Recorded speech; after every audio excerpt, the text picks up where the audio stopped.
की चुड़ैल की कहानी। एक दिन की बात है। ठंडा का समय था। घना कोहरा छाया था। सारे लोग जल्दी कार्यालय का काम खत्म करके घर की तरफ निकल रहे थे। नाना जी उसी समय बड़े अधिकारियों में से एक थे। वह उस समय के उच्च वर्ग के लोगों में एक अमीन का काम करते थे। रोज की तरह ही उस दिन का काम खत्म कर होने के बाद घर के लिए अपनी गाड़ी से रवाना होने लगे।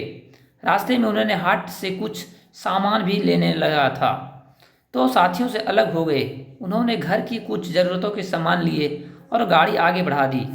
आगे जाने पर उन्होंने कुछ मछली बाजार दिखा और वह मछली खरीदने लगे। रुक गए। ताज़ी मछली लेने के देखने में टाइम ज़्यादा ही गुजर गया।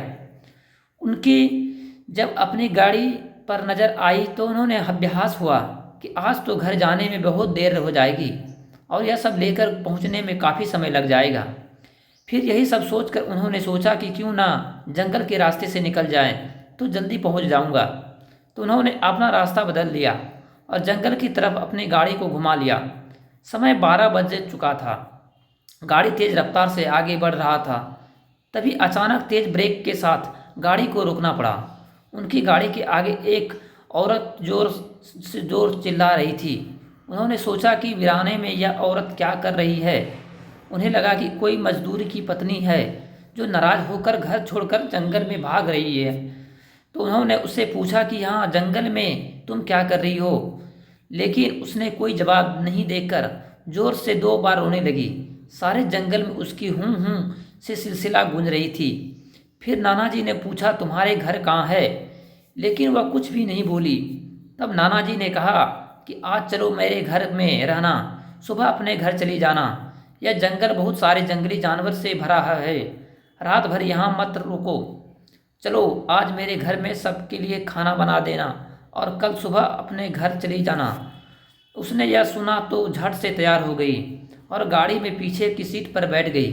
सिर में बड़ा सा घूंघट डालने की वजह से उसका चेहरा छिपा हुआ था। कुछ ही देर में गाड़ी घर के दरवाजे पर थी। घर के लोग कब से उनकी राह देख रहे थे।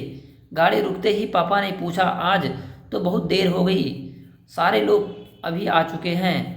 तब उन्होंने सारी बातें अपनी माँ को बताई और कहा कि आज का खाना इससे बनवा लो, कल सुबह यह अपने घर चली जाएगी। इतनी रात को बेचारी जंगल में कहाँ भटकती है, इसलिए मैं ले आया हूँ। पर पापा कुछ संदेह हो रहा था कि कहीं चोर नहीं तो है। रात को सोने के बाद यह खाना बनाते समय कहीं घर के सामान ही चुरा कर ले ना जाए। पर बेटे के बात कैसे माना करती। उन्होंने उस औरत को कहा, देखो आज तो मैं रख ले रही हूँ, लेकिन कल सुबह होते ही यहाँ से चली जाना और जाओ रसोई में यह सामान उठाकर ले जाओ और खाना बना दो। उसने फिर से जवाब नहीं दिया। बस हाँ हूँ की आवाज़ आई और वह सारा सामान लेकर माँ के पीछे बहुत दूर चली गई।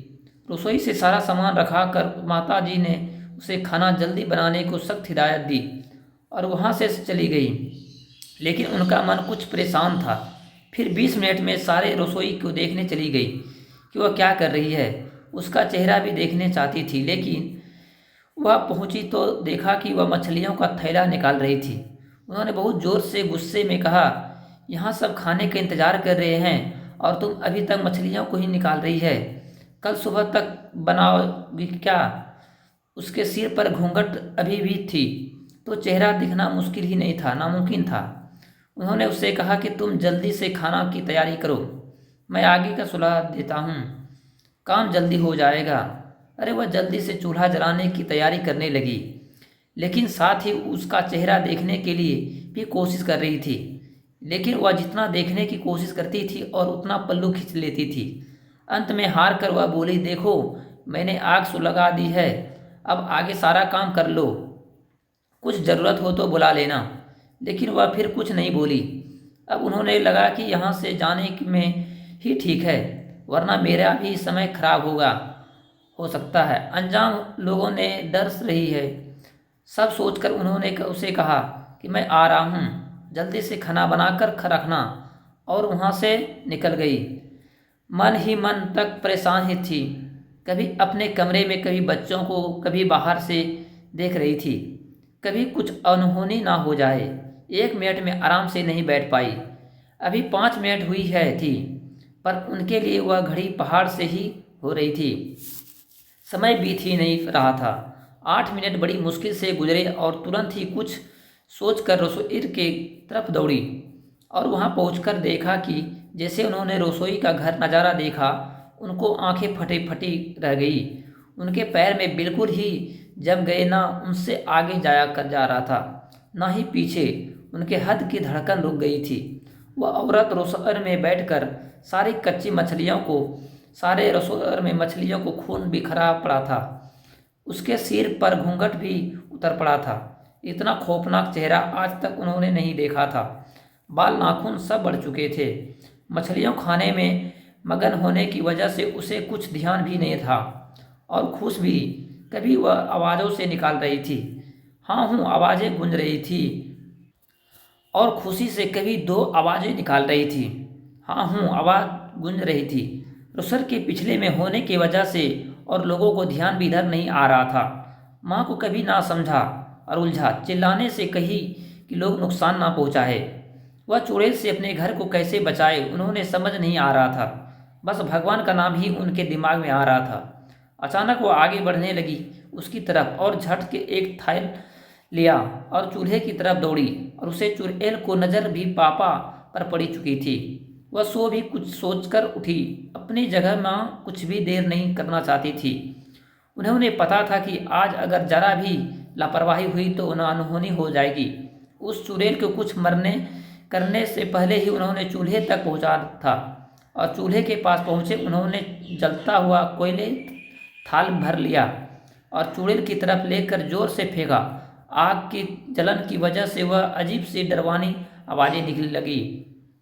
अब तो उसकी आवाज़ें बाहर भी आ जा रही थी। सारे लोग बाहर से रसोई की तरफ भागे। चुड़ैल जोर से हाँ हूँ जोर की आवाज़ निकाल रही थी और पूरे रसोई में दौड़ रही थी और माता जी को पकड़ना भी चाह रही थी। लेकिन अब सारे लोग रसोई आ चुके थे। काफ़ी लोग भी भीड़ देख चुके थे। लोगों को भीड़ में दथेली पर बाहर जंगल की तरफ भाग गए। सारे लोग यहाँ के मंजर देखकर डरे सहमे खड़े थे और मन ही मन माता जी की हिम्मत दादा दे रहे थे। ऐसे चुड़ैल से पीछा समाप्त हो जाएगी। दोस्त आपको अगर इस कहानी पसंद आई तो इस एप्लीकेशन को अपलोड करें।